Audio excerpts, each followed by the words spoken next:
ante una hora decisiva para la nación. 40 años.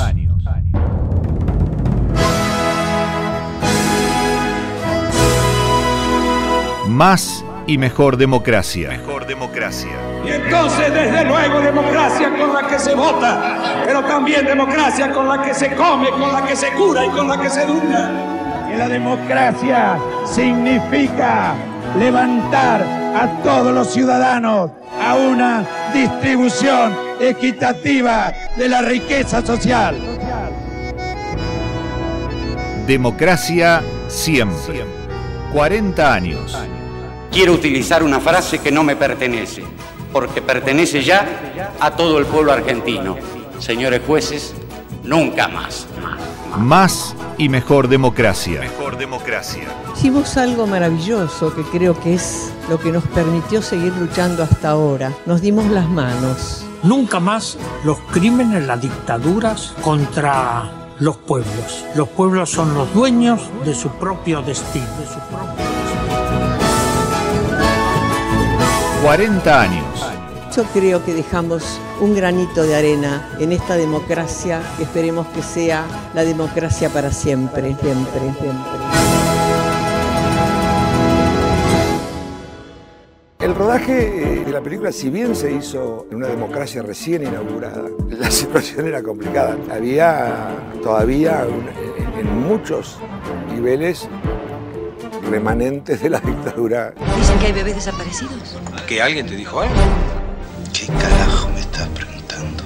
Usted busca un bebé, ¿no? En marzo del año 76, al poco tiempo de hacerme cargo de la guarnición Bariloche, por disposiciones superiores tuve que hacerme cargo del gobierno, digamos, del gobierno militar de Río Negro. La subversión busca la conquista del poder para después imponer sus propias reglas, ¿no? Cada vez que voy a Bariloche yo veo que están en el Río Negro, que es el diario que cuando voy allá leo, que la Comisión de Derechos Humanos, que esto, es decir, justo porque debe haber sido para julio, qué sé yo, y le dan manija a ese tema y demás, y considero que es un tema delicado.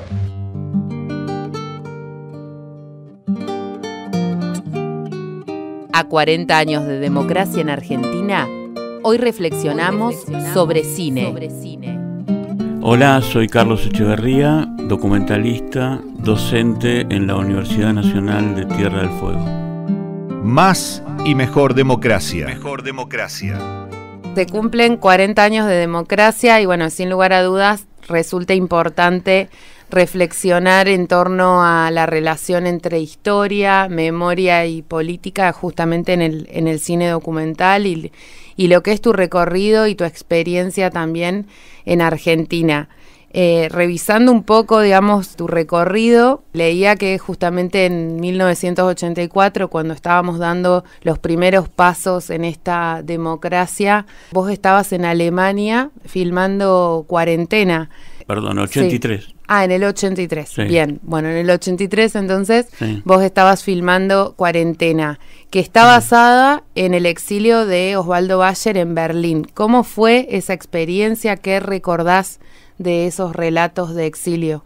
Bueno, sí, justo para esta época, exactamente, estaba filmando en Berlín lo que era al principio un pequeño retrato de un exiliado argentino. Yo estaba haciendo mi primer película de práctica individual en la universidad donde estaba estudiando. Nos daban una cierta cantidad de material.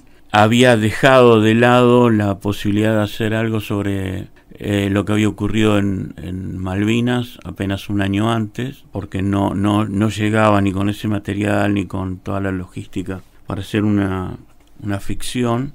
Y al mismo tiempo, a principios de ese año del 83, un compañero de estudios con el que compartíamos viajes para otra filmación, me acerca unas fotocopias de escritos de Osvaldo Bayer en alemán sobre el exilio.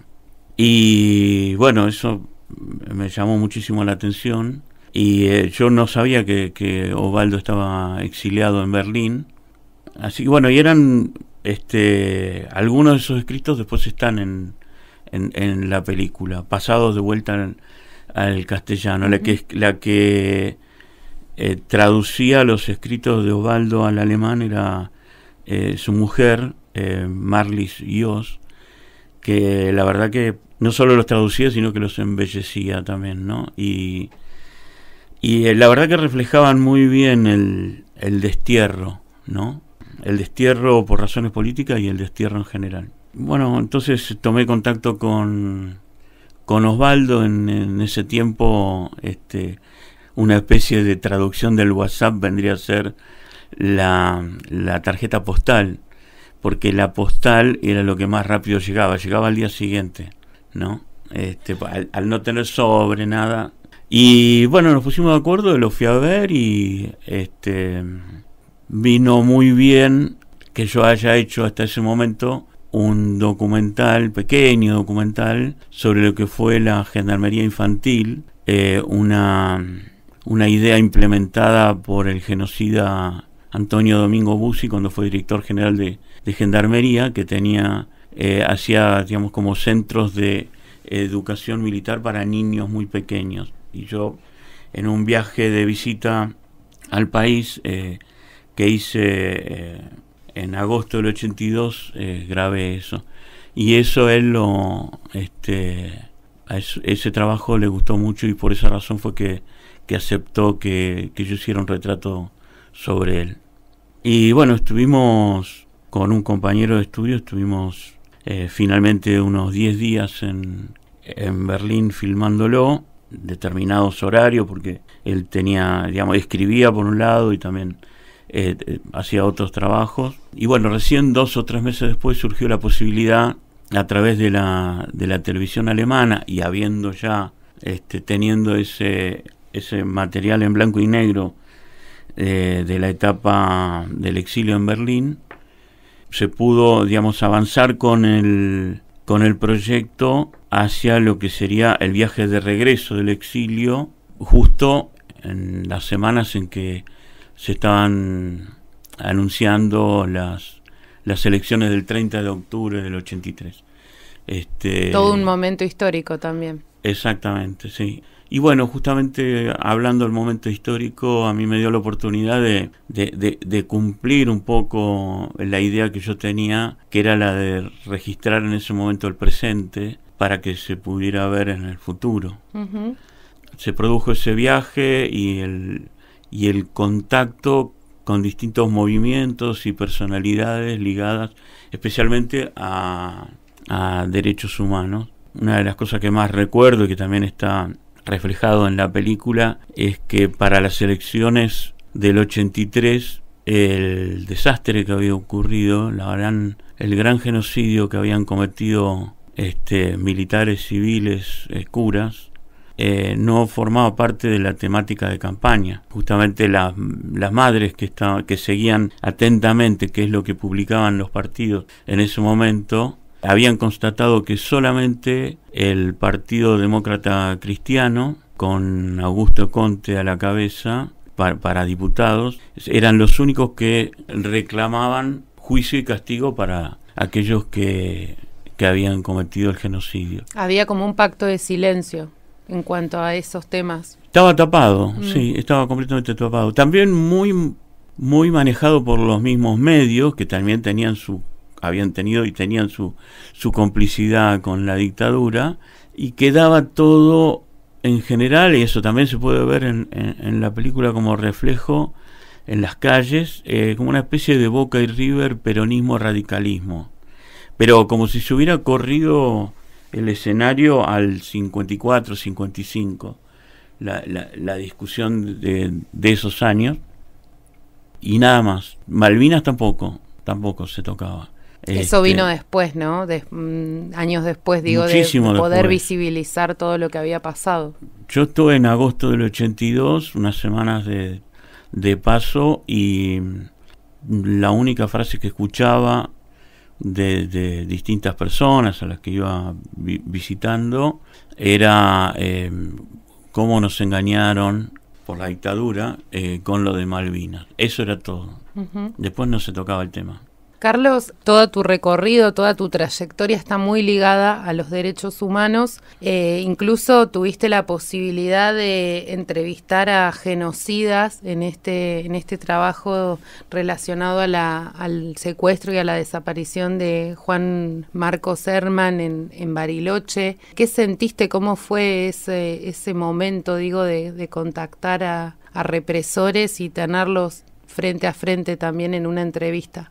Bueno, era algo que yo quería, digamos. Me parecía que era necesario que se los viera. Igual, digamos, no cumplí con el propósito desde el punto de vista de que lo que digo de que se los viera porque tardaron mucho tiempo en hacerse conocidos los trabajos, ¿no? En algunos casos 20 años, 15 años.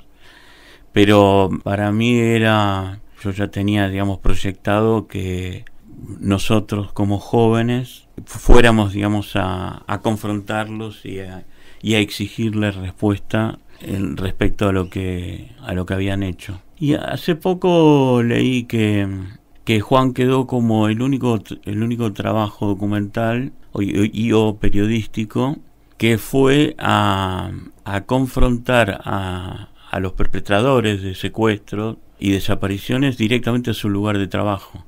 Y que es el caso, por ejemplo, de Zárraga, el coronel Zárraga en la jefatura de Estado Mayor del Ejército y el capitán Istúriz en el Regimiento Patricios de Palermo. 40 años. Soy Carlos Echeverría, documentalista, docente en la Universidad Nacional de Tierra del Fuego.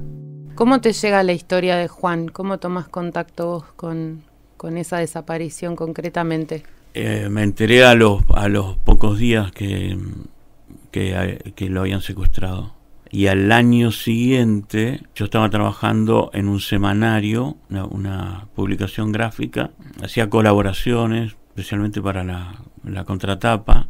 Y vino el director el diario se llamaba el semanario, que residía en Buenos Aires, Carlos Fontana Rosa, que fue muy conocido porque fue director en Atlántida, en la editorial Atlántida, de la revista El Gráfico, Gente y otras publicaciones.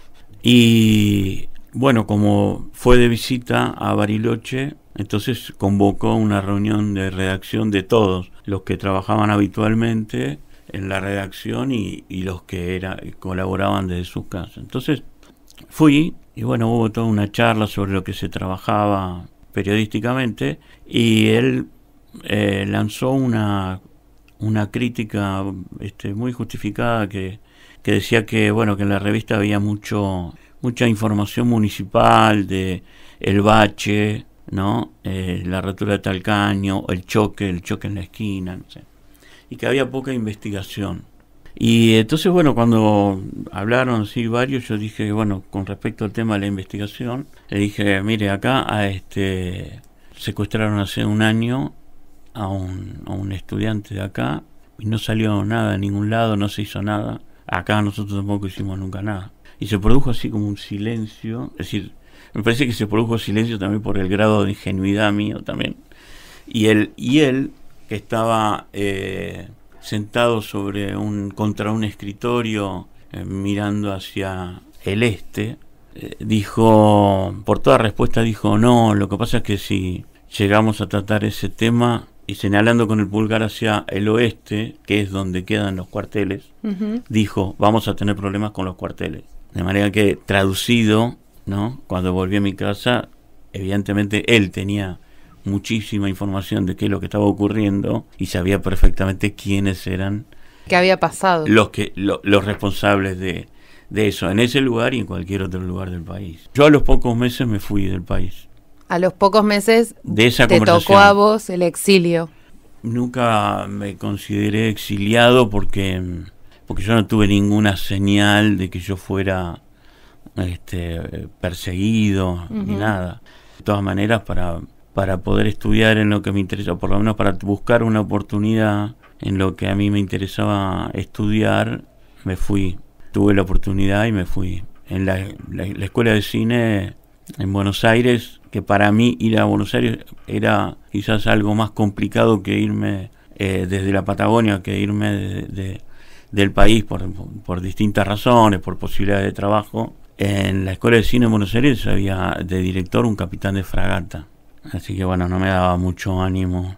Lamento por los compañeros que tuvieron que estudiar ahí, pero no me alentaba mucho, ¿no? Carlos, y hoy viendo en perspectiva todo eso, ¿te arrepentís de algo? ¿Qué sensaciones te da, digo, cuando recordás todas estas conversaciones, estas vivencias? ¿Qué te sucede? Y más pensando en estos 40 años de democracia. No tengo nada de qué arrepentirme. Lo que me hubiera gustado es producir más. Mostrar más. Claro, sí, mostrar más, qué sé yo, tener un promedio por lo menos de 3 o 4 trabajos por año. Pero bueno, se hizo mucho más cuesta arriba, sobre todo, digamos, para por ahí las temáticas que no solo yo, que muchos otros también plantean y han planteado. Bueno, además, bueno, con las dificultades técnicas que había en otro tiempo, ¿no? Hoy, digamos, las posibilidades técnicas son distintas, pero bueno, la cuestión del abordaje de las temáticas, la financiación y después de la difusión. Y el contexto político, difícil. Sobre todo. Sí, bueno, los siguientes 20 años al 10 de diciembre del 83 hubo especialmente en los medios electrónicos, hubo una continuidad de la dictadura y del discurso de la dictadura, ¿no? Todo el tiempo se hablaba de subversivos, de excesos en la represión. Bueno, se lo empezó a llamar represión ilegal, pero hasta el 83, por ejemplo, respecto a los crímenes, las violaciones, los robos de bebés, por ejemplo, Clarín escribía las secuelas de la lucha antisubversiva. 93, ¿no? O sea, 10 años después. Sí, hubo una continuidad, yo diría especialmente en los medios electrónicos y en el Poder Judicial. Y eso, bueno, trabó muchísimo. Y hasta el día de hoy también, ¿no? Y hasta el día de hoy también, sí. Tu vida personal y laboral también tiene un vínculo con la Patagonia, donde también en democracia hubo desapariciones. Se me viene a la mente una de las más recientes, digo, la tortura, la desaparición de Santiago Maldonado. Sí. Tuvimos desapariciones en democracia como la de Jorge Julio López. Sí. ¿Qué mensaje le darías a tus estudiantes, a las nuevas generaciones también que tienen que tomar la posta en esto que tiene que ver con el cine documental y con el cine con perspectiva en los derechos humanos? Bueno, el mensaje, digamos, prácticamente el mensaje a diario, ¿no? Estudiar mucho, pero no digo así estudiar en términos generales, sino hablando, por ejemplo, de derechos humanos, bueno, estudiar los casos, estudiar los contextos y meterse. Involucrarse, crear proyectos y sostenerlos. Creo que eso es algo que charlamos prácticamente a diario con los estudiantes. Hay un ida y vuelta ahí, ¿no? Interesante también. Seguro, sí. Sí, porque además ellos pueden, digamos, ver más o menos lo poco o mucho que uno ha hecho y en base a eso también, bueno, se produce el ida y vuelta con consultas y con ideas propias, ¿no? De los estudiantes, sí. Democracia siempre. No nos van a quebrar.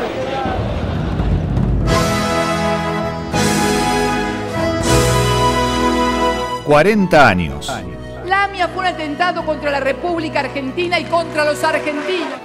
Que la historia me juzgue. Mi voto no es positivo. Más y mejor democracia. Mejor democracia. Dejar todo para lograr un país más equitativo. Locución, Fernando Tropea. Yo creo que dejamos un granito de arena en esta democracia que esperemos que sea la democracia para siempre. Operación técnica, José Fuensalida, Noelia Mangín y Maxi González. Vengo a pedir perdón del Estado Nacional por la vergüenza de haber callado durante 20 años de democracia. Edición, Noelia Mangín y Maxi González. Señores jueces, nunca más. Entrevistas, Florencia Basso. Coordinación, Martín Mancieri y Elizabeth Furlano. Democracia siempre.